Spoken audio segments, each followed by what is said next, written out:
성전은 아름다워야 합니다. 왜냐하면 하나님의 영광된 임재가 있는 곳이기 때문에 그렇습니다. 그러나 참된 아름다움이라고 하는 것이 외적 규모나 화려함에 있는 것일까요? 꼭 그런 것은 아니라고 생각을 합니다. 진정한 아름다움은 그 내면 속에 무엇을 담고 있느냐가 결정하는 것입니다. 특별히 성전의 아름다움은 하나님이 기뻐하시는 것이 얼마나 담겨져 있느냐, 여기에 따라서 성전의 아름다움과 아름답지 못함이 나누어지는 것입니다. 오래전에 독일을 방문했던 한 여행자 한 분이 그곳에서 가장 아름다운 건물을 가진 한 교회당을 방문을 했습니다. 근데 막상 방문해 보니까 별로였어요. 규모도 크지가 않고 화려한 장식도 없었습니다. 조금 실망한 이분이 교회를 관리하는 사람에게 질문을 했습니다. 이 교회 건물이 어디가 그렇게 아름답기에 이토록 소문이 난 것입니까? 그때 그 관리자가 당신이 정말 이 교회의 아름다움을 보기를 원하신다면 내일 아침에 교회를 찾아오십시오. 이 아침에 찾아갔더니 방문객에게 관리자가 한쪽 창문을 가리킵니다. 그때 동쪽에서 태양이 떠오르면서 그 창문에 많은 무리들 앞에서 말씀을 가르치고 있는 주님의 모습이 비치기 시작을 했습니다. 이것은 그리스도의 지혜와 영광의 상징입니다.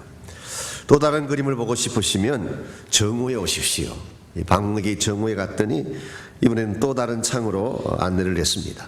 이번에는 정오의 빛이 창문에 비치자 물 위를 걸어오시는 주님의 장엄한 모습이 나타났습니다. 이것은 예수님의 능력을 상징합니다. 저녁에 오시면 또 다른 것을 볼 수가 있습니다. 방문객이 저녁에 갔더니 교회당 벽에 석양에 비치는 햇빛을 받아서 신비로운 황혼이 빛나기 시작을 합니다. 그러자 그곳에 십자가에 달리신 주님의 모습이 나타나기 시작했습니다. 이것은 예수 그리스도의 구원과 사랑의 상징입니다. 그러면서 이렇게 말을 정리합니다. 저희들이 교회를 건축할 때 우리 교회는 그리스도의 말씀이 충만하고 하나님의 능력이 충만하고 십자가 구원과 사랑이 넘치는 교회를 꿈꾸었기 때문에 이런 건물을 짓게 된 것입니다. 얼마나 아름다운 건축에 대한 디자인이고 의도입니까? 오늘 많은 교회당들이 지어지고 또 외적인 규모를 자랑하는 교회당이 참 많습니다만은 사실 교회의 아름다움이라고 하는 것은 규모나 외모에 있지 않습니다. 그 안에 무엇을 품고 있느냐, 과연 그 교회가 무엇을 향하여 달려가느냐, 그 목적과 그 교회의 사역의 내용에 따라서 교회의 미가 결정되는 것입니다. 그 속에 진리의 말씀이 있다면, 그 속에 하나님의 임재가 있고 십자가와 부활의 복음이 살아있다면 우리는 그것을 참 교회라고 말할 수 있어요. 그러나 아무리 외형이 크고 화려해도 하나님이 찾으시는 열매는 없고 세상적인 것으로 가득 넘쳐나고 있다면 하나님은 그것을 참 교회라 부르지 아니할 것입니다. 저는 우리 크리스찬 삶도 마찬가지라고 생각을 합니다. 사도 바울이 하면은 우리의 몸이, 우리 성도 한 분 한 분이 하나님의 거룩한 전이라고 했습니다. 우리가 하나님의 거룩한 성전이 되려면 우리의 외모를 꾸미고 우리의 바깥 모양을 화려하게 만든다고 우리가 하나님이 기뻐하시는 성전 되는 것은 아닙니다. 우리 마음의 중심에 무엇을 품고 사느냐가 결정하는 것입니다. 우리의 마음 중심에 진실이 있고 성결함이 있고 정직한 영으로 가득 차 있다면, 그래서 하나님이 직접 우리의 심령 한가운데에 임재하실 수 있다면 우리의 외형에 상관없이 여러분 한 분 한 분은 거룩한 성전이 되는 것입니다.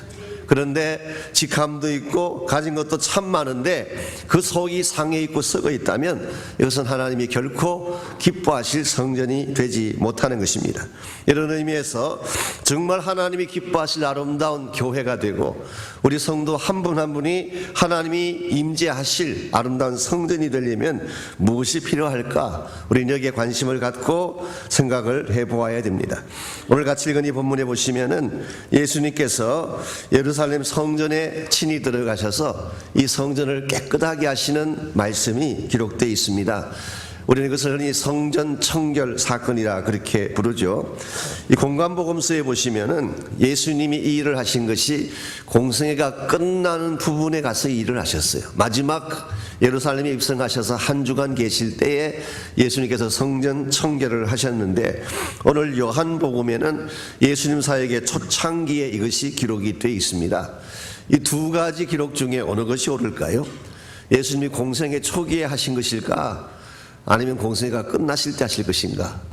이것 때문에 너무 고민하실 필요 없습니다. 요즘은 중국집 가면 짜장면이냐 짬뽕이냐 하도 고민들을 많이 하니까 짜면이 나온 것처럼 오늘 이것은 고민할 필요가 없습니다.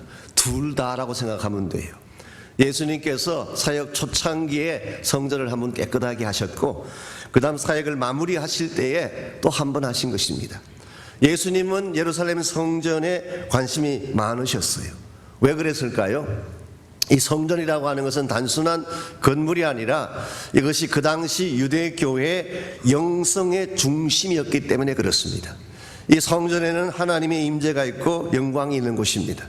성전 안에는 속죄의 제사가 있고 기도의 향이 피워지는 곳이에요. 그러므로 이 성전이 깨끗하고 거룩해야지 유대교가 살아나게 되는데, 만일 성전의 한가운데가 부패하고 썩어 있다면 유대교 자체가 붕괴하는 것입니다. 예수님 이것을 굉장히 시리어스하게 다루시고 계십니다. 우리가 13절 14절을 봅니다. 유대인의 유월절이 가까운지라 예수께서 예루살렘으로 올라가셨더니, 아시지만 예수님이 유월절을 맞이할 때마다 예루살렘을 방문하십니다. 우리 신약성경 복음서에 이 예루살렘에 방문한 이것이 3번 기록되어 있기 때문에 우리는 예수님 공생애를 3년이라고 이야기하는 것입니다. 가보셨더니 성전 안에서 소와 양과 비둘기 파는 사람들과 돈 바꾸는 사람들이 많은 것을 보시고 노끈으로 채찍을 만드사 양이나 소를 다 성전에서 내어 쫓으시고 돈 바꾸는 사람들의 돈을 쏟으시고 상을 엎으셨다. 여기에 보게 되면 예수님이 유월절을 맞이해서 성전에 올라가셨더니 바로 성전 안에서, 여기서 성전 안이라고 하는 것은 그 템플 안에 있는 성소와 지성소를 말하는 것은 아닙니다. 우리 흔히 말하는 템플 프로퍼, 이것은 성소와 지성소를 말하는 것입니다. 그게 아니고 그 곁에 붙어 있는 뜰을 말하는 것입니다. 그래서 이것은 템플 콜트입니다. 아마도 이스라엘의 뜰 안에 이런 일을 하지 않았는가 짐작을 합니다. 그 뜰 안에 소와 양과 비둘기 파는 사람들이 모여 있었어요. 그리고 돈을 바꾸기 위해서 앉아있는, 이렇게 상을 차려놓고 앉아있는 이 돈 바꾸는 사람들이 모여 있었습니다. 이것은 단순히 그 당시 성전 앞에 장사치들이 있었다, 그런 뜻이 아닙니다. 그렇게 보시는 것은 너무 단편적으로 보는 거예요. 단순히 먹고 살기 위해서 힘든 장사꾼들이 와서 성전 앞에서 장사하고 있는 것, 이거 예수님께서 뒤엎으신 거 아닙니다. 그보다 훨씬 더 깊은 의미가 있어요. 이것은 그 당시 종교 지도자들의 부패를 말하는 것입니다.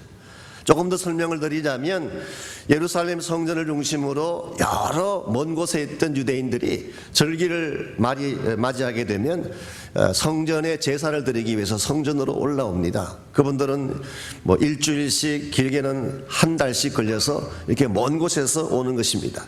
이와 같이 먼 곳에서 성전에 제사를 드리기 위해서 오는 이 사람들이 양을 끌고 소를 끌고 오는 것이 쉽지 아니합니다. 굉장히 부담스러웠어요.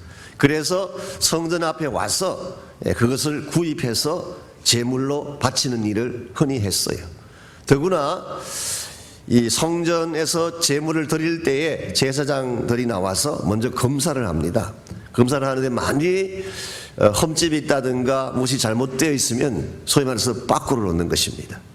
그런데 어떤 일을 했냐고 하면, 이 성전 안에 있는 제사장들이 상인들과 결탁을 했어요. 결탁을 해서 어떤 사람들이 와서 만일에 이 제물을 바치려고 왔을 때에 우리가 무조건 밖으로 놓겠다. 그러니까 뭐 터집 작아서 밖으로 내리면 다 놓을 수 있지 않겠습니까? 그러면 부득불 다시 집에 돌아갔다 올 수는 없으니까 그 앞에 있는 장사치들에게 돈을 주고 제물을 사야 되는 것입니다. 그때는 부르는 게 값이에요. 여러분들 유흥지 가서 드링크 하나 사 먹으려면 3배, 4배 값 주고 사 잡수시지 않습니까? 똑같은 원리예요. 돌아갈 수도 없고 어디 가서 구할 수도 없기 때문에 부득불 그 앞에 있는 소와 양을 사야 되는 것입니다. 부르는 게 값이에요. 이렇게 해서 착복한 엄청난 돈을 사실은 제사장들과 상인들이 나누어 가졌습니다. 그러니 얼마나 그 당시 종교가 부패했는지를 짐작할 수가 있어요. 이 돈 바꾸는 일도 마찬가지입니다. 로마 화폐를 그 당시는 사용했기 때문에 로마 화폐를 직접 내면 받지 않았어요. 이 성전세라는 것이 있는데 성전세를 드릴 때에 로마 화폐를 내면 받지 않고 유대인들의 화폐로 꼭 바꾸게 했어요. 사실은 다 받은 후에 한꺼번에 은행 가서 바꾸면 되는데 그렇게 하지 않고 시스템을 이렇게 만들어 놓은 것입니다. 그러니 돈 바꾸는데도 그냥 바꿔주겠습니까? 이득을 붙여서 바꾸지. 이와 같이 해서 사실은 그 당시 유대 종교의 핵심부가 썩을 대로 썩어져 있었던 것입니다. 그래서 제사장들이 돈을 많이 모았어요. 레위 사람들이 많은 돈들을 모았어요. 그래서 여러분이 사도행전에 보시게 되면 제사장들이 땅을 헌금으로 내는 장면이 나옵니다. 무슨 땅이 있겠어요? 원래 그들에게는 땅이 없어야 되는 것인데 우리가 상상조차 할 수 없는 이런 엄청난 부패와 잘못이 그 당시 유대 종교 핵심부에 있었던 것입니다. 그러므로 우리가 오늘날 교회에서 이 본문을 가지고 자꾸 선교 바자회나 우리 아이들이 수양회 간다고 쿠키 파는 것 가지고 자꾸 이야기하시는데 이것하고 오늘 본문하고는 전혀 다른 케이스입니다. 그걸 그렇게 보는 것은 너무 단편적으로 보는 거예요. 너무 그냥 겉에 보이는 몇 가지만 보는 것인데 이것은 사실은 유대 종교 타락을 말하는 것입니다. 선교 바자회는 여러분들이 헌신하셔서 여러분들 스스로가 사실 하나님께 헌금하기 위한 과정이지 무슨 장사를 해가지고 여러분이 돈을 버시고 집에 가지고 가셔서 아파트 사고 그렇게 하시겠어요. 유대 종교의 타락을 말하는 것입니다. 오늘날 하나님이 정말 찾기를 원하시는 것은 그들 성전 안에 없었어요.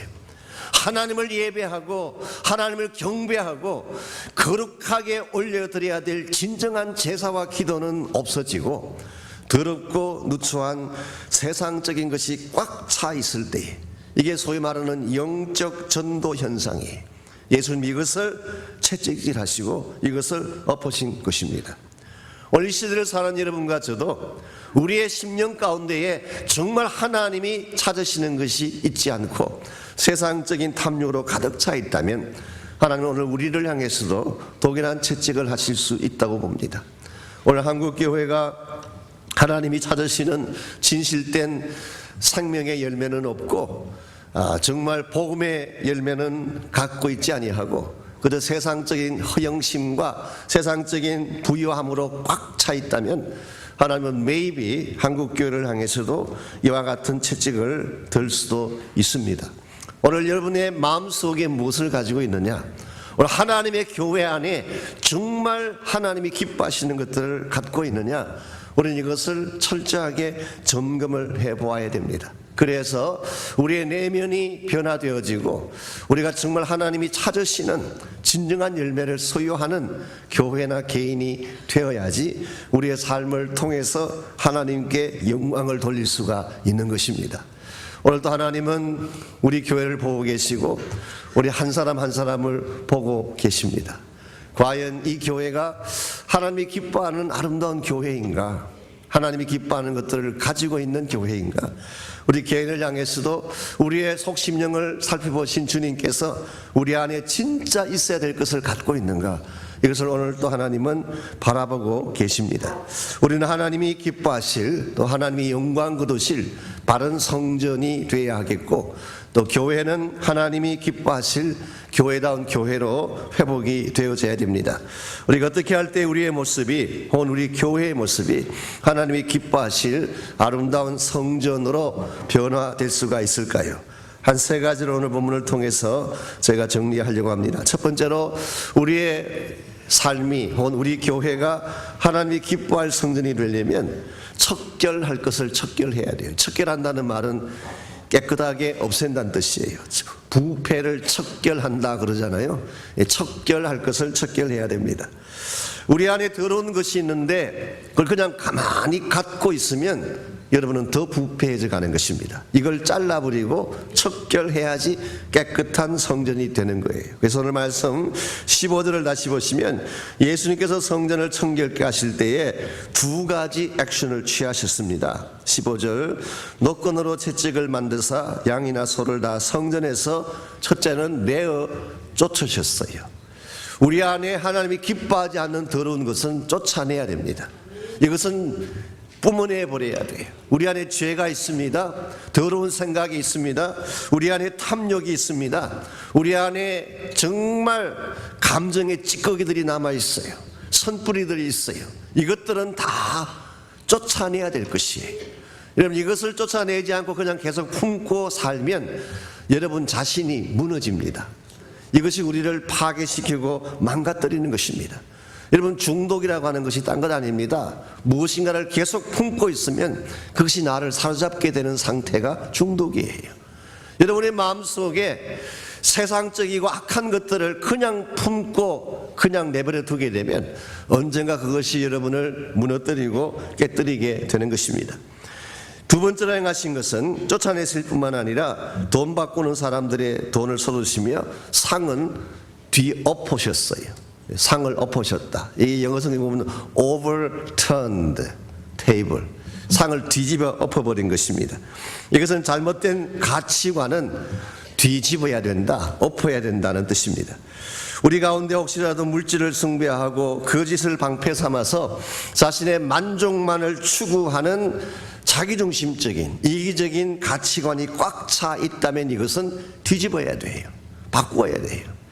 이와 같은 이기심이 내 마음속에 꽉 차 있으면 아무리 겉모양은 거룩하게 가장을 해도 결국 탐욕과 이기심이 나를 통해서 표현되고 나타나게 되는 것입니다. 그러므로 우리 교회든 개인의 삶이든 우리 안에 있어서는 안 될 것들, 하나님이 기뻐하지 않는 것들은 다 척결해야 돼요. 그래야 깨끗한 심령이 돼야지 그 마음 가운데 하나님이 임재하시는 것입니다.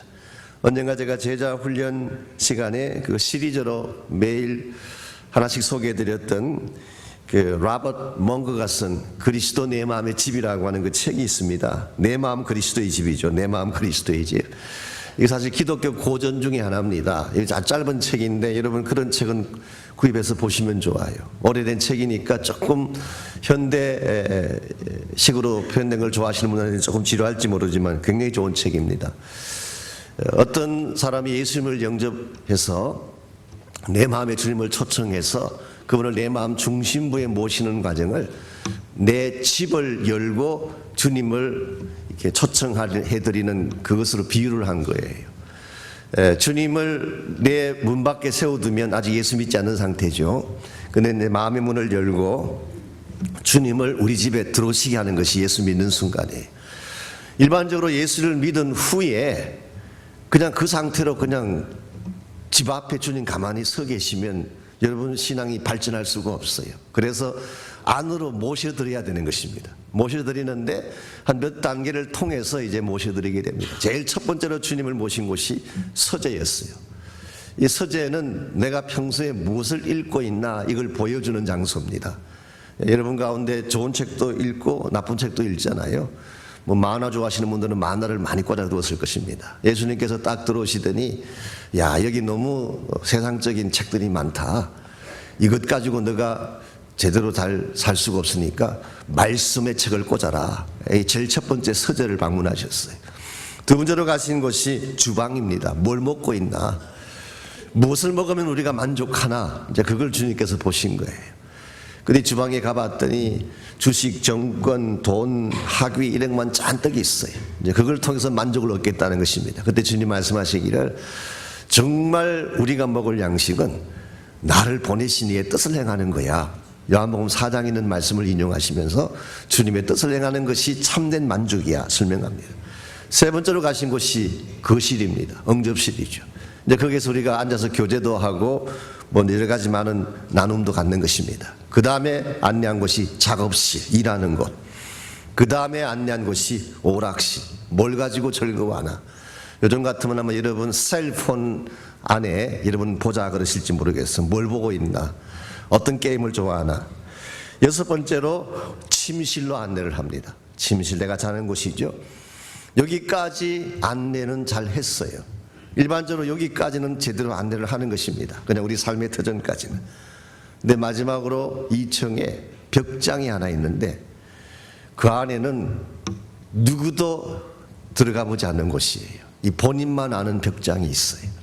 근데 예수님께서 말씀하십니다. 어디서 썩은 냄새가 난다. 그 냄새 나는 곳이 바로 저기인데 저 벽장을 좀 열어야 되겠다. 그때 그 사람이 이야기합니다. 주님, 제가 다른 곳은 다 보여드릴 수 있지만 이 벽장만은 열어드릴 수가 없습니다. 여러분 가운데도 이 벽장이 있어요.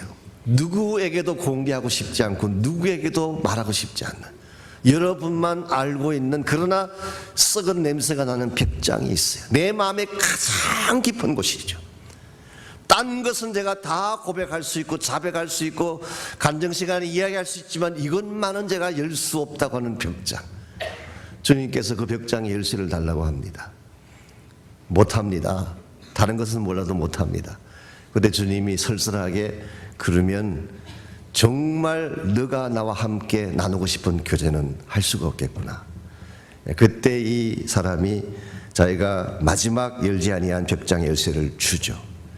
그걸 열고 그 안에 있는 것을 깨끗하게 청소한 후에야 진정한 평안과 그 회복이 그 마음속에 주어지게 된다는 그런 스토리예요.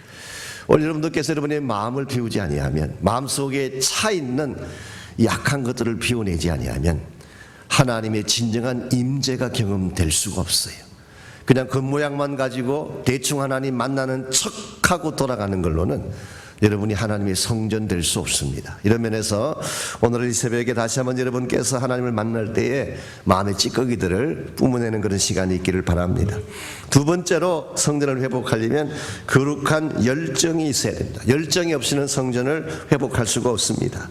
17절을 보시면은 예수님께서 이와 같이 행하는 행동을 다 본 제자들이 17절에서 성경 말씀에 주의 전을 사모하는 열심이 나를 삼키리라 한 것을 기억하더라. 이것은 시편 69편 9절을 인용한 것입니다. 시편 69편 9절에는 다윗이 압살롬에게 쫓겨서 도망을 칠 때에 그가 성전을 너무너무 사랑하는 그 마음을 표현한 것입니다. 내가 성전을 사랑하는 그 마음의 열정, zeal for the house of God, 하나님의 전을 사모하는 그 zeal이 나를 consume했다, 나를 삼켜버렸다, 그런 표현이 나와요. 오늘 본문에서 바로 이것이 예수님께서 오늘 이 사건을 통해서 이것이 성취되었다고 말하고 있어요. 여러분, 예수님께서 왜 이 성전을 이처럼 harsh하게 좀 폭력적이라고 할 정도까지 이렇게 다루셨을까요? 성전을 정말 사랑했기 때문에. 하나님의 전을 사랑하지 않는 자는 이런 액션 취할 수 없어요. 정말 하나님을 사랑하고 성전을 사랑하는 거룩한 열정이 그 마음속에 있었을 때 예수님은 이것을 차마 그냥 볼 수가 없어서 그 성전을 깨끗하게 청결케 한 것입니다. 우리가 사실 하나님 앞에 사역을 하고 일을 한다고 할 때에 열정이 있어야 하는데요, 열정은 어디서 오는지 아십니까? 사랑에서 오는 거예요. 사랑하지 않으면 열정이 없습니다. 대충대충이에요. 그냥 눈치껏 하는 것입니다. 우리가 사역을 하면서 정말 내 혼신을 다 쏟아 부을 때가 언제냐고 하면 주님을 사랑하고 교회를 사랑하는 마음이 있을 때. 이게 없이 일하면 금방 표가 나요. 잘 커버하지만 다 드러나요. 오늘 하나님의 사역을 감당하고 하나님 일을 감당하려면 거룩한 열정이 있어야 하는 것입니다. 열정이 있을 때에 피곤하지 않고 지치지 않고 하나님이 기뻐하는 뜻이라면 무엇이든지 행하고 드리게 되는 것입니다. 마지막 세 번째로 우리가 정말 하나님의 전을 회복하려면 본질적 영광을 가져야 됩니다. 여러분, 성전이 가져야 될, 성전이 소유해야 될 본질적 영광이 어떤 영광일까요? 저는 그것이 그리스도의 부활의 영광이라고 생각을 합니다. 오늘 말씀 18절에서 22절까지를 보시면 예수님께서 이와 같이 성전을 청결하게 하고 장사시들을 내어쫓자 유대인들이 질문합니다.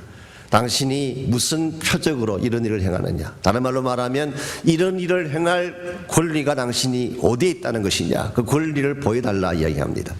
그때 예수님께서 말씀하시기를 너희가 이 성전을 헐어보아라. 내가 사흘 만에 다시 일으키겠다. 그러자 20절에서 유대인이 반문하죠. 이 성전은 46년 동안의 지었건을 너가 3일 동안에 어떻게 일으키겠느냐? 우리는 여기서 참 답답한 대화의 장면을 목격합니다. 예수님은 영적인 것을 이야기하는데 아직도 유대인들은 건물 이야기하고 있어요. 지금 예수님이 예루살렘 성전의 건물 이야기하고 계신가요? 여러분, 이게 영성이 같지 않으면 대화가 안 돼요. 지금 예수님은 그런 말씀하고 있는 게 아닌데 아직도 건물 이야기합니다. 더 정확하게 말하면 헤롯이라는 왕이 주전 20년에 시작해서 오늘 이 본문이 주어지기까지 약 46년에 걸쳐서 성전을 수리한 거예요. 성전을 지은 게 아닙니다. 헤롯은 성전 건축한 적이 없습니다. 스룹바벨이 지었던 성전을 보충한 거예요. 그들은 이 건물이 성전인 줄 알았어요.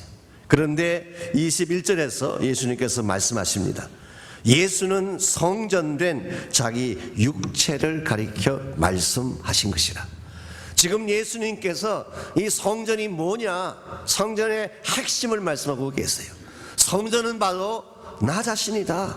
그리스도의 몸이에요. 어떤 몸이냐? 너희들을 위해 죽고 죽은 지 사흘 만에 부활한 내가 바로 성전이다 말씀하고 계세요. 여러분, 이것이 성전이에요. 성전은 빌딩이 아닙니다.